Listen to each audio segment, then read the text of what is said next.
अस्सलाम वालेकुम। Chapter number 6 ninth class solution वाला हम पढ़ रहे थे। आज हमारे पास कुछ दो तीन डेफिनेशंस हैं और एक दो इसमें शॉर्ट क्वेश्चन हैं। आज हमारे पास पहली डेफिनेशन है एक्वस सॉल्यूशन। एक्वस सॉल्यूशन क्या होता है, सबसे पहले हमने वर्ड पे गौर करना है। एक्वस का मतलब होता है वाटर। Aqua mean water. ऐसा सॉल्यूशन जो किसी चीज को पानी में हल करने के नतीजे में वजूद में आए उसे हम कहते हैं एक्वस सॉल्यूशन। अ सॉल्यूशन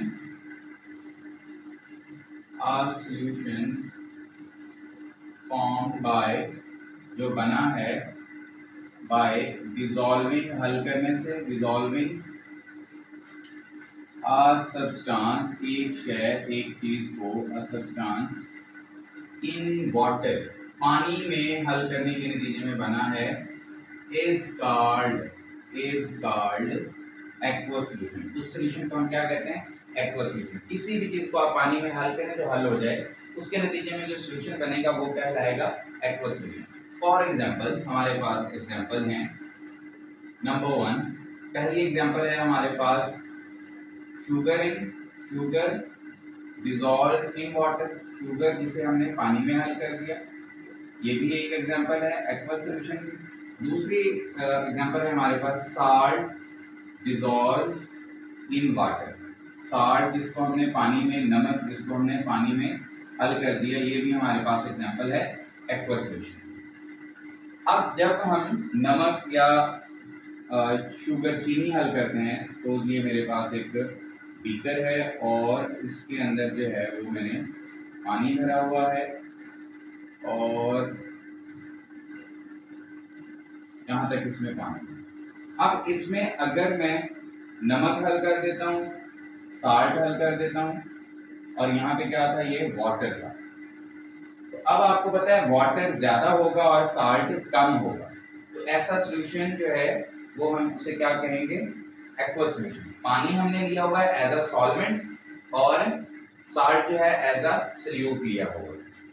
इसके बाद नेक्स्ट बात है कि क्या अगर मिसाल के तौर पे मैं इसके अंदर साल्ट भी डिसॉल्व किया हुआ है और मैं इसके अंदर शुगर, चीनी भी हल कर देता हूँ इकट्ठा ही, तो अब इसमें से जो है ज्यादा चीज कौन सी होगी? वाटर जो है वो ज्यादा होगा, तो ये क्या होगा हमारे पास? सॉल्वेंट।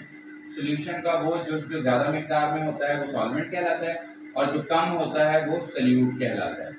तो एक ही सॉल्यूशन के अंदर सॉल्यूट एक से ज्यादा हो सकते हैं। जैसे मिसाल के तौर पे मैं कंपोजिशन ऑफ सॉफ्ट ड्रिंक लिखता हूँ, ये शॉर्ट क्वेश्चन भी बार दफा आ जाता है कि सॉफ्ट ड्रिंक की कंपोजिशन लिखें। कंपोजिशन ऑफ सॉफ्ट ड्रिंक, जो हम कोल्ड ड्रिंक्स पीते हैं उसको ही कहते हैं सॉफ्ट ड्रिंक्स। सॉफ्ट ड्रिंक्स में क्या होता है? नंबर 1, जो सबसे ज्यादा चीज होती है वो होता है पानी। इसका मतलब उसमें जो सॉल्वेंट है सॉफ्ट ड्रिंक्स में, सॉल्वेंट जो है वो क्या है? वो है वाटर। सॉल्वेंट जो है वो है हमारे पास वाटर, पानी। पानी ज्यादा मिकदार में होता है, इस वजह से ये सॉल्वेंट है। बाकी जो चीजें हैं जो कम मिकदार में होती हैं वो सॉल्यूट होती हैं। अब क्या क्या सॉल्यूट होते हैं? सपोज उसके अंदर साल्ट है, उसके अंदर CO2 गैस डिजॉल्व है, उसके बाद उसके अंदर कलरिंग मटेरियल्स हैं, उसके बाद उसमें शुगर है, चीनी है, और बाकी काफ़ी सारी चीज़ें होती हैं। फॉर एग्जांपल कलर मटेरियल जो है, चले कह लें कलरिंग मटेरियल, वो मटेरियल जो उनको कलर देता है, ठीक है, कलर सब्सटेंस। साल्ट नमक होता है, उसमें CO2 होता है। ये सारी जो चीज़ें हैं, ये सारी चीज़ें क्या हैं? ये सारी चीज़ें सॉल्यूट की कैटेगरी में। तो ये सॉल्वेंट है, वाटर सॉल्वेंट है, और बाकी चीज़ें क्या हैं? सॉल्यूट है। अब इसमें एक और शॉर्ट क्वेश्चन है, वो बहुत ही इंपॉर्टेंट शॉर्ट क्वेश्चन है।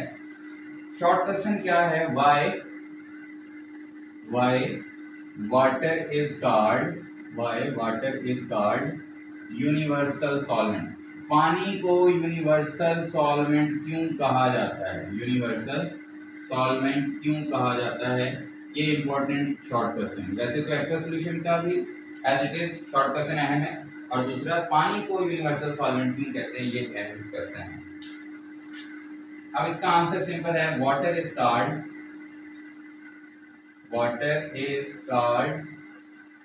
Universal solvent. पानी को यूनिवर्सल सॉल्वेंट कहा जाता है बिकॉज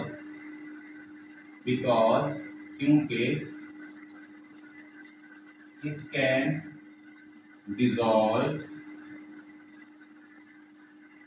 मैक्सिमम, या यूं कह सकते हैं मैनी कंपाउंड्स इन इटसेल्फ। ये अपने अंदर बहुत से कंपाउंड्स को अपने अंदर हल कर लेता है, इस वजह से जो है इसे हम क्या कहते हैं, इसे हम कहते हैं यूनिवर्सल सॉल्वेंट। ठीक हो गया, मैनी कंपाउंड। अच्छा, many compound of earth crust भी कह सकते हैं आपकी टेक्स्ट बुक के मुताबिक,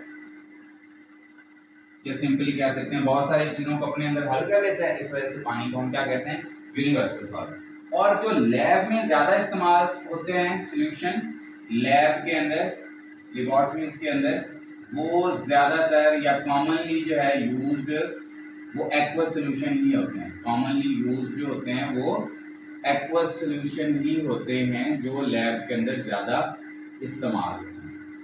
अब इसके साथ दो इम्पोर्टेंट डेफिनेशन जो है हमारे पास वो इसी के आगे हैं, वो है एक है सॉल्यूट और दूसरी है सॉल्वेंट। एक सॉल्यूट और दूसरी सॉल्वेंट। सॉल्यूट क्या होता है, द कंपोनेंट जुज हिस्सा, द कंपोनेंट ऑफ सॉल्यूशन का वो जुज, वो कंपोनेंट, वो हिस्सा, विच इज प्रेजेंट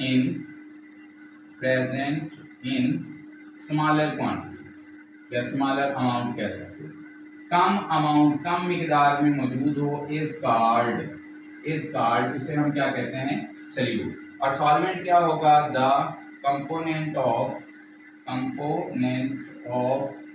सॉल्यूशन का वो कंपोनेंट विच इज, जो है, प्रेजेंट इन, मौजूद है, इन लार्ज अमाउंट, ज्यादा मिकदार में मौजूद है, इज कॉल्ड, उसे हम क्या कहते हैं, सॉल्वेंट। सॉल्वेंट जो होता है, इट ऑलवेज, ये हमेशा, डिसॉल्व्स सॉल्यूट इन इटसेल्फ, ये अपने अंदर हमेशा सॉल्यूट को क्या करता है, हल कर लेता है। ठीक हो गया। अब इसकी एग्जांपल है आपके पास, जैसे ये भी मैंने बनाई है एग्जांपल, तो इसी एग्जांपल को ही आप कंटिन्यू करेंगे। For example sugar in water. ठीक हो गया, शुगर इन वाटर, जो शुगर है ये क्या है, यहाँ पर सॉल्यूट है। ठीक हो गया। और यही एग्जांपल अगर इधर लिखते हैं हम, शुगर इन वाटर, तो यहाँ पर जो वाटर है ये क्या है हमारे पास, ये सॉल्वेंट के तौर पे काम कर रहा है। इसी तरह शुगर की बजाय अगर हम साल्ट इन वाटर लिख देंगे तो साल्ट क्या आ जाएगा, सॉल्यूट, और जो वाटर होगा वो क्या रहेगा, सॉल्वेंट रहेगा। तो ये हमारे पास बेसिक डेफिनेशन है। ये शॉर्ट क्वेश्चन अलग से पूछते हैं, इंपॉर्टेंट शॉर्ट है। उसके बाद सॉल्यूट सॉल्वेंट की डेफिनेशन भी इंपॉर्टेंट शॉर्ट है, और एक्वा सॉल्यूशन वाला ये भी बहुत अहम क्वेश्चन है। अगर आप पास पेपर के अंदर देखें तो ये बहुत अच्छा सवाल आए होंगे। ओके स्टूडेंट्स, अल्लाह।